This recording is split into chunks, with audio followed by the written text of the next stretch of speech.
Shalom, shalom, shalom. Je vous bénis tous au nom du Seigneur Jésus.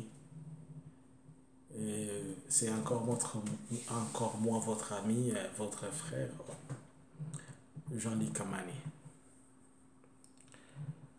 Je viens parler avec vous. Je viens juste me poser une question. Et la question, c'est une question de réflexion qui va nous amener vers la prière.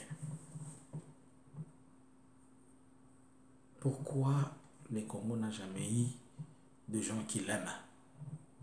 Pourquoi notre pays n'a jamais eu de leaders qui ont l'amour pour ce pays? Pourquoi le Congo n'a jamais été aimé par ceux qui prétendent le gouverner? Vous venez de suivre cette courte vidéo. Et la vidéo, toutes les vidéos que je vous fais passer là, la première, elle est concentrée sur le fait que des messages que l'Éternel nous a donnés sont en train de s'accomplir. Elles sont en train de passer à nos propres yeux. Que Dieu bénisse et bénisse ceux qui sont en train de m'écouter. Vous vous rappelez de quand j'avais dit, je vois les frontières de la République démocratique du Congo être fermées. Et à cette époque-là, j'avais dit que, et j'avais donné des raisons, selon tout le gouvernement, ce qui pousse un État à bloquer ses frontières, soit par problème de guerre, soit par problème épidémiologique, soit une insécurité quelconque, et que le gouvernement trouve bon de fermer ses frontières. Et là, c'est la frontière du Rwanda qui a été bloquée. Pour quelle raison? Puisqu'il y a l'Ebola qui est déclaré pas ailleurs, mais à sa porte, dans la ville de Goma. L'Ebola qui est déclaré à Goma, avec des cas avérés et la personne qui a été traitée est décédée. Ça fait 2 ans que cette situation d'Ebola, plus de 2 ans que cette situation d'Ebola est dans les territoires de Béni. Dans l'autre vidéo que j'ai dit la fois passée, que j'étais en train de dire, voilà les faits, et j'étais en train de parler sur les armées en République, les envahisseurs, les armées qui ont envahi la République démocratique du Congo. J'ai dit, et j'ai rappelé une chose, que Dieu nous avait prévenu de ces choses. Et de la même manière que Dieu a prévenu aussi qu'il y aura des frontières qui seront fermées à gauche comme à droite.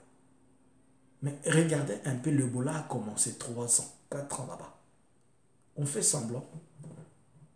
Mon problème, c'est toujours avec les tenanciers de pouvoir, ceux qui sont à Kinshasa. Et aujourd'hui, c'est à Goma qu'il y a l'Ebola. Et dans le site Kivu, il y a l'Ebola. Et à Kinshasa, on fait comme si c'est quelque chose de là-bas. Mais s'il y a seulement un seul cas de décès à Kini, on va crier. Puisque ceux qui gouvernent, ceux qui parlent de ce pays, ne l'aiment pas. Je me pose une question.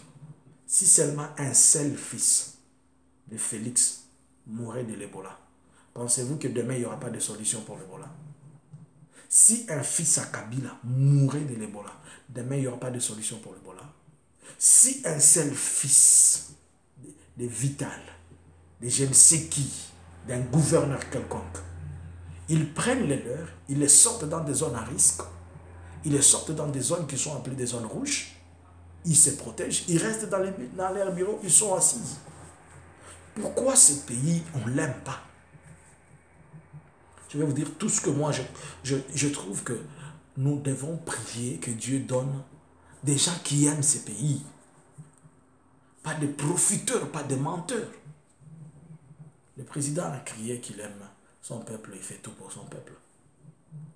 Mais papa, le même peuple que tu es en train de dire que tu aimes, il est en train de mourir. Tu vas aimer quoi?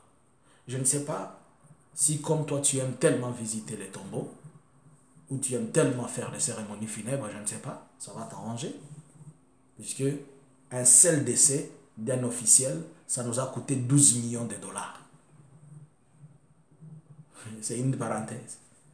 On a enterré le vieux Étienne, ça a coûté 12 millions de dollars. Ces pays, on ne l'aime pas. Une seule personne.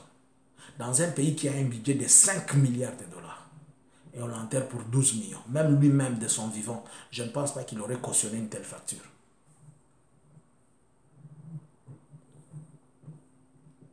Pourquoi on n'a pas des autorités qui aiment notre pays? Est-ce que c'est la faute à l'Église? Est-ce que c'est la faute aux leaders?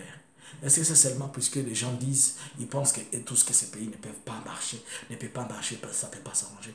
Pourquoi tous en aboliments mboka na bisoté? Pourquoi tous en aloko mo komi betato le komi benga ba congolais mais mboka ngo to linga rango te po anini? To linga rango te eza nini? Yango tikata ba nguna tikata ba tumzo ba banda ko linga ba zo mboka ngo à notre place.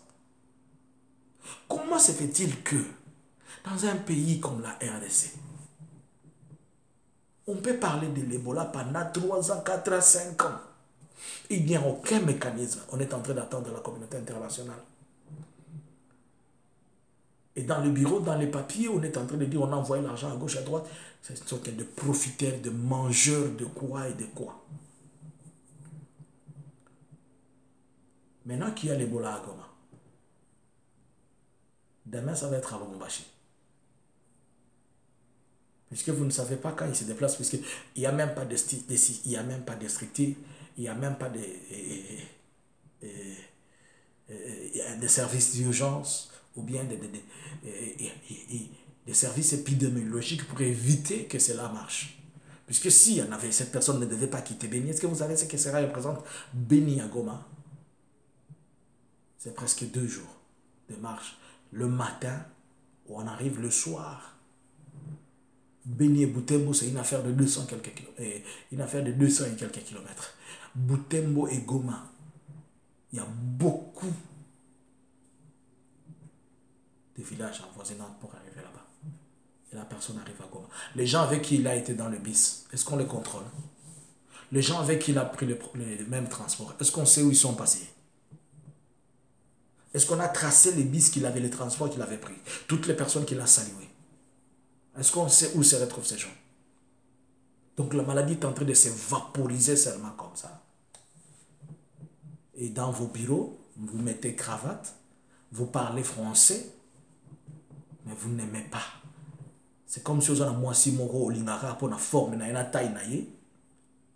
Au CP la kaka za la moi si moro sunga kota bozo qui est défaite, mais en soi bolingo za la katité. Vous avez besoin moi si moro ya et loko moro raka wana bimaka na yo moi si moro saka mena yo, mais bolingo za na yete. C'est ça. C'est ça avec notre pays. Pourquoi on n'aime pas ce pays? J'ai suivi ce que vous tous vous savez. J'ai suivi tout ce que vous tous vous savez. Pour vous, ils ont ajouté que non, c'est le prophète Jean-Luc qui est en train d'inventer ou dire les choses.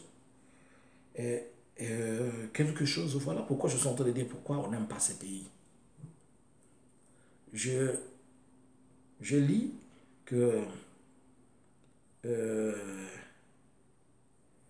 il y a une compagnie à qui on a donné 57 millions de dollars pour que cette compagnie construise des maisons pour les policiers ainsi que les militaires. Très bonne action, très bonne œuvre. Mais une compagnie qui est immatriculée ou qui a pris naissance le 29 avril 2019, on lui remet 57 millions de dollars pour la construction de maisons préfabriquées pour les militaires et pour les policiers. Vous savez, les maisons préfabriquées, ce sont de quel genre de maisons? Ce sont ces containers-là que l'on utilise dans des missions des Nations Unies ou bien dans des ONG ou bien des cliniques, des histoires qui sont mobiles, qu'on peut monter. Donc on fait asseoir, on met des bétons et puis on vient, on les fixe. C'est pas pour longtemps, ça prend pas longtemps pour être fixé. Ce qui était dans des camps militaires, allez par exemple, je me souviens des camps militaires au Kasaï, les Cancellés, où je vécu, à Mojimaï, au Cancellé, il y avait ce genre de conteneurs qui étaient prévus pour les sous-officiers, les lieutenants et consorts.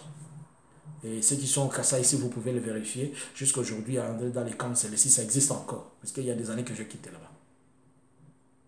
Mais alors, une compagnie enregistrée le 29 Officiellement, elle est en vie depuis le 29 avril 2019. Aujourd'hui, nous sommes le 17 juillet. C'est-à-dire du 29 avril au 29 mai, ça fait un mois. Du 29 mai au 29 juin, ça fait 2 mois. Du 29 juin au 29 juillet, ça va faire 3 mois. Mais les compagnies n'ont même pas encore 3 ans de vie. Mais on lui donne 57 millions de dollars. En tout cas, lorsqu'on dit RDC Lokomakasi, c'est Lokomakasi. Est-ce que vous comprenez? Comment moi, il y a 1 mois, 2 mois, vous connaissez Foufou? Qu'on se pose des questions, soyons réalistes. Moi, il y a 2 mois. Puisque cette compagnie a 2 mois d'existence. Quelles sont les garanties? Quel est le background de ces expériences faites? Et quelles sont les garanties qu'à cette telle date-là, fixée, les 57 millions, on a déjà déboursé le montant, les sommes, l'enveloppe prévue, ce budget-là prévu. Et surtout, c'est une entreprise avec une personne désignée étrangère, même s'il y a un local. Mais au top, il y a un étranger. Le rôle principal d'un gouvernement, vis-à-vis de son peuple, c'est donner et créer des emplois pour son peuple. Mais notre pays n'enrichit jamais les locaux, mais il enrichit les expatriés. L'argent de 57 millions que vous donnez, même si le monsieur prend les transactions, il va acheter du matériel à l'étranger, il va te dire qu'il a acheté des brouettes à l'étranger, il a acheté des bêches à l'étranger, il a acheté des pelles à l'étranger, des salopettes à l'étranger, des casques à l'étranger. Il va prendre au moins 80% de son budget. Il va vous dire de tout amener de l'étranger, puisqu'il n'y a rien. C'est le sable qu'on va acheter au Congo. Le ciment, il ne va même pas l'acheter au Congo, on va vous dire que le ciment de bas Congo n'est pas peut-être parfait, il faut sortir le ciment je ne sais où. Et tout l'argent va se dilaper. Et ce sont les taxes de l'étranger qui vont bénéficier, ce sont les caisses de l'étranger qui vont bénéficier. Aucun local va se retrouver. Celui qui va se retrouver, c'est celui chez qui on va aller acheter 2 bennes de sable, on va lui donner 20 euros. Yango, et ça la rakindoki. Et ça malade moko ezali. Il faut tout benga au nom de Jésus. C'est quoi ou comment? Pourquoi moko batu balinga ngote? Et tout ça, vous savez pourquoi? Ils vont faire ça. On donne 57 millions de dollars. Puisque cette compagnie, comme elle n'a pas de vie, c'est une compagnie qui a été fabriquée car quelqu'un, après il y a un projet quelque part, on monte une compagnie, on l'annexe, on lui donne des noms, on fait quoi? Il existe automatiquement. Pour que c'est lui-même qui a amené les projets et c'est lui-même qui s'est constitué un entrepreneur. J'ai vu un jour, la guerre commence, les chefs d'état-major général, les chefs d'état-major dont je ne vais pas citer le nom, il va prendre un avion en leasing. C'est qui avait fait ça? Je cite même le nom, c'était Tango Fort. C'est lui qu'on appelle Ami Sikumba. Il va louer un avion en leasing. Et il fait de son avion, il le fait entrer dans les comptes de l'agence Manem Union, ou bien il donne un autre nom. Puisque seulement, la guerre doit commencer, on doit déplacer les munitions à gauche comme à droite. Et comme la FRDC n'a pas de carreaux, n'a pas quoi, lui, comme il apprend ces projets-là, il saute directement sur il prend les marchés. Et quand il prend les marchés, il va prendre l'avion qui est déclassé quelque part avec certaines personnes. Et l'argent va dans les poches étrangères. Et les locaux n'en bénéficient rien. Et les locaux n'en bénéficient rien. Et après, ces mêmes peuples à qui vous ne donnez pas du travail, ces mêmes peuples-là à qui vous ne donnez rien à faire, vous autres, les policiers, taxes.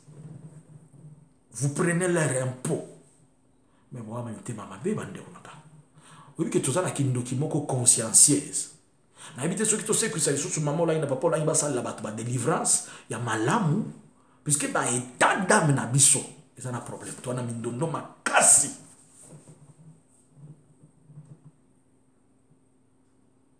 et comme on sait que nous sommes des chrétiens ba kolobaka agnon tout va passer au nom de Jésus.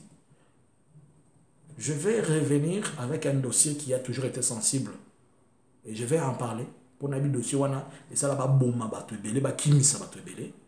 Mais vous allez comprendre que Mboka Nabiso Oyo, vous les autorités, vous devez aimer ce pays. La troisième chose que je voulais dire, c'était quoi? Je vois nos frères et nos bien-aimés Banyamulenge sont en train de brandir les drapeaux. Ils disent, et ça s'est passé où? En Arizona, dans l'état d'Arizona, dans la ville de Phoenix. Les Banyamulenge, ils prennent leurs drapeaux, ils prennent des écrits et ils vont brandir Justice for Banyamulenge. Toutes ces choses que je suis en train de vous dire, Dieu a prévenu d'abord ça prophétiquement. Dieu a parlé des frontières prophétiquement. Dieu a parlé prophétiquement des militaires qui vont entrer dans les pays, prophétiquement. Dieu nous a parlé de ce qui se passe à Ituri, prophétiquement. Dieu a parlé des gens qui vont s'entretuer, prophétiquement. Je suis en train de revenir sur chaque prophétie avec son accomplissement. Si vous ne voulez pas croire à ce que Dieu est en train de vous dire, mais vous savez que Dieu n'a pas brûlé Sodome et Gomorrhe avant d'envoyer les anges pour vérifier si réellement ce qui s'est passé à Sodome et Gomorrhe était vrai. Et Dieu ne va pas punir les gens avant que vous ne voyez ces choses. Avant qu'il vous rappelle. Il va d'abord vous rappeler et puis il va vous punir après. Les Banyamulenge qui sont en train de crier justice pour les Banyamulenge.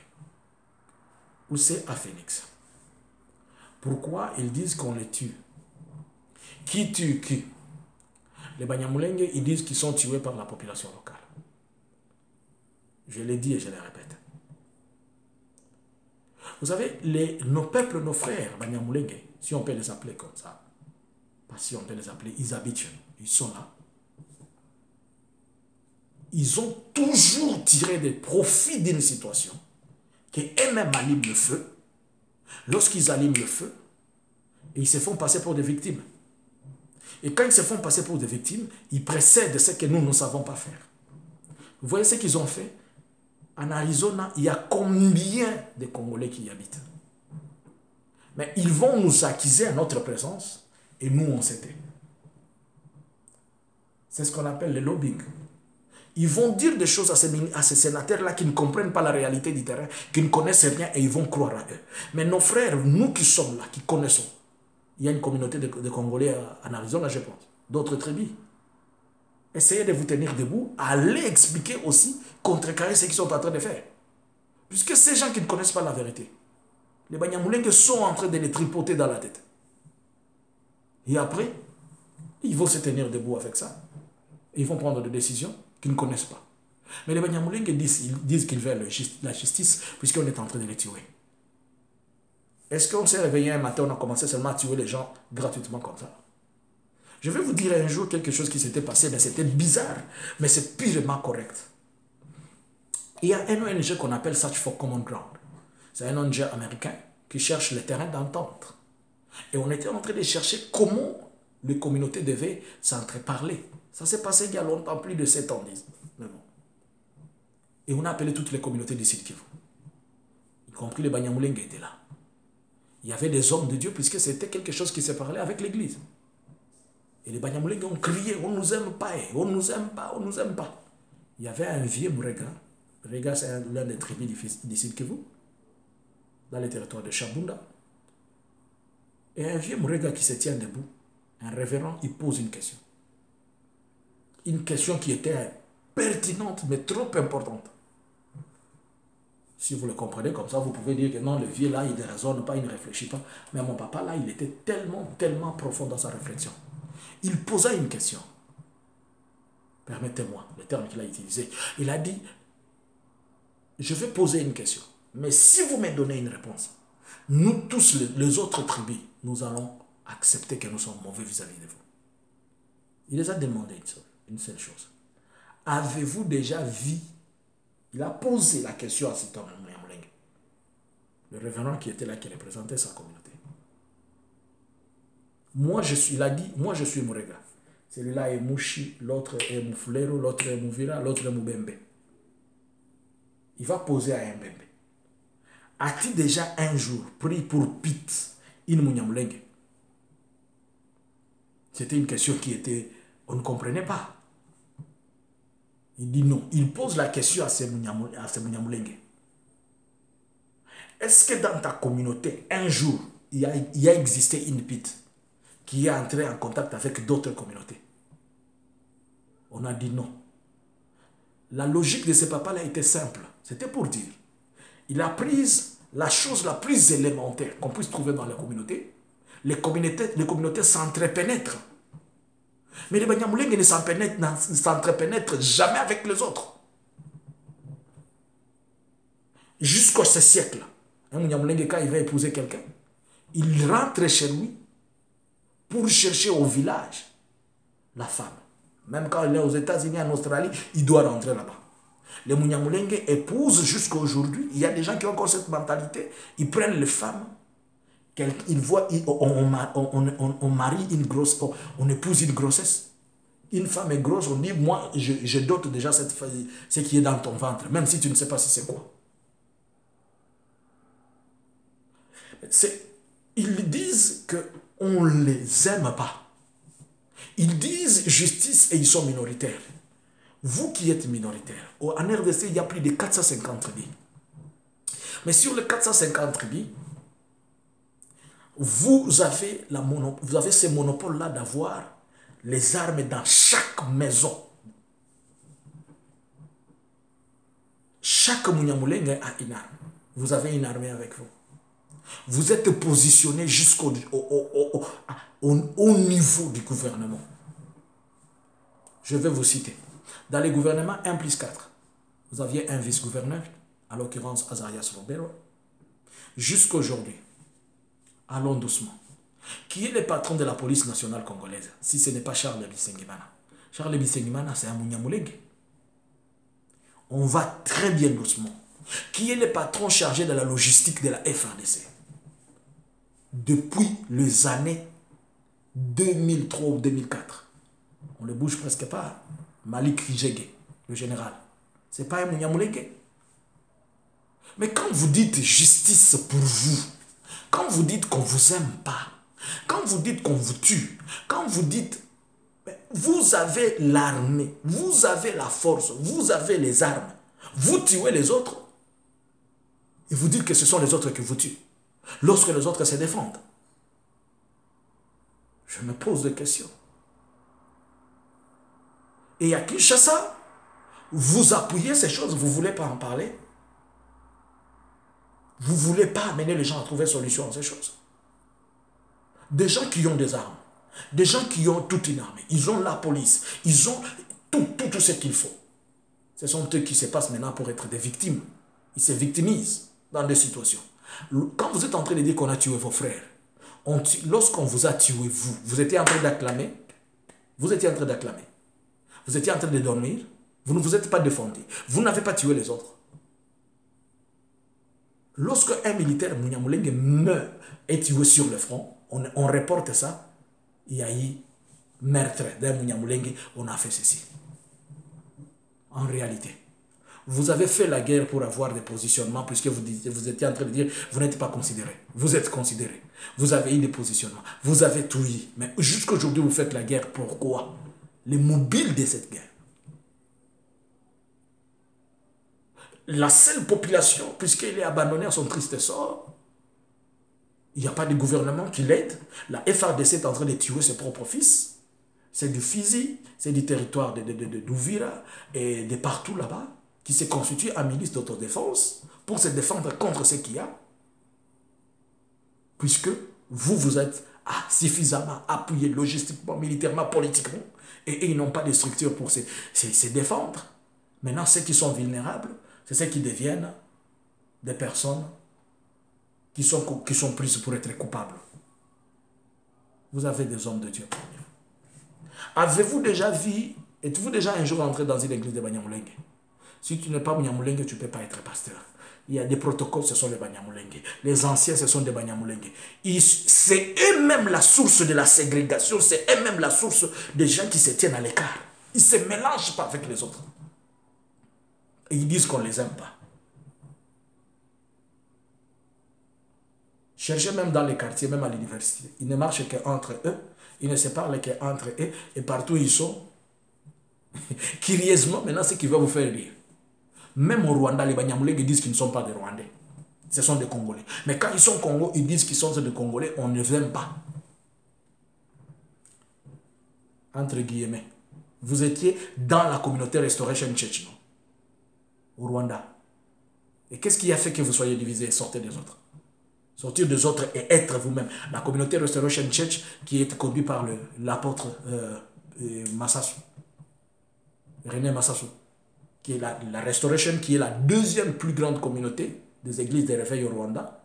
Et la première grande communauté, c'est dirigé par la vision de Paul Dutoise, le Zion Temple. Mais allons doucement, mes bien-aimés. Pourquoi on ne peut pas se regarder en face et se dire le vrai problème? Qu'est-ce que vous avez comme problème que vous n'exposez pas? C'est cet agenda caché de prendre, vous voulez désormais annexer quelque chose? C'est quoi? C'est la Crimée? Et l'Ukraine et la Russie? Attention. Messieurs les dirigeants de ces pays, Dieu vous alerte et Dieu informe des choses. Hein. Ce n'est pas puisque Dieu veut paraître être prophète. Il n'a pas besoin même de faire des combats ni s'y prouver ce qu'il est. Mais Dieu veut que quelqu'un comprenne. Vous voyez ce qu'ils ont fait. C'est ce qu'on appelle le lobbying. C'était la chose que j'ai toujours dit. Ils savent mentir là où il faut dire la vérité. Mais ces choses se sont passées au nez à la vie de nous autres les Congolais. Et on dit, ah, laissez-les, vous ne savez pas ce qu'ils sont en train de faire. Regardez, ils ont convaincu même les sénateurs, même les députés, les parlementaires, pour les écouter. Alors qu'ils sont en train de ne pas dire la vérité. Mais ils ne sont pas les seuls à être tués, et les autres communautés qui sont tuées. Puisqu'il y a une guerre. Lorsqu'il y a une guerre, est-ce que c'est seulement une seule personne qui perd?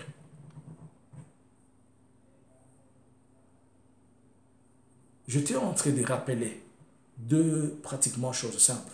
Pourquoi on n'aime pas ce pays? Et ce que veut nos frères Banyamulenge.